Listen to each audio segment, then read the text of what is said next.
cling film over the entire head, but not over the eyes or tear ducts. Make sure those are well away from the tape that you use on the head. Use a bottle to keep the mouth open, because when you need to use the tape, you need to make sure that your jaw is able to open when you actually apply the fur. Once you've applied all the tape to the correct parts of the head, which should be everything, make sure to draw a line on which way the fur will be pointing.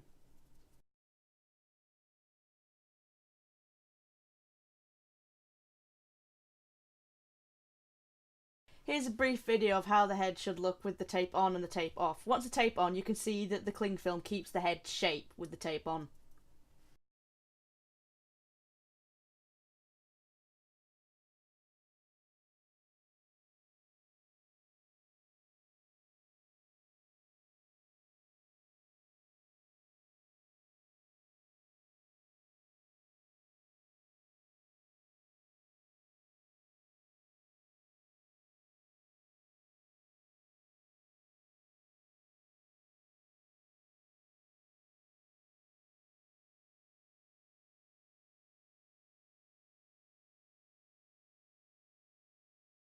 As you can see, I've cut out all the necessary pieces of the head in order to get the pattern for the fur.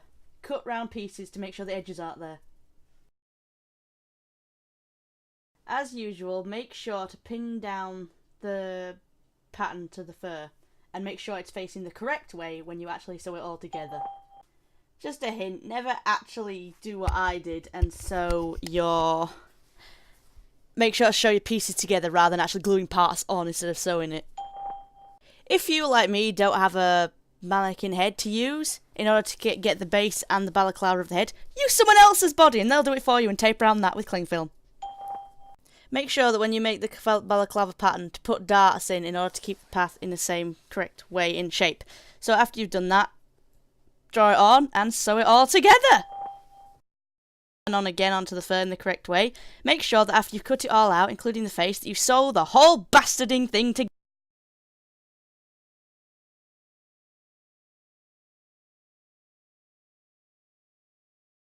Leave a gap near the head and the hood so you can actually sew in the ears, but make sure it's all inside out and that you can actually do it, and insert the foam to keep it in shape. In order to make the hair that I used, I didn't use a wig. I basically rolled up some fur and I stuffed it in order to get the shape of the mohawk I needed. To ensure that you can keep the hood on and be able to get it off, you must install either a zipper or some Velcro to get the head on and off. In order to be able to actually move the zip up and down, I installed Velcro onto the hood and onto the wig itself, so in case I didn't want the wig, I could take it off when I want.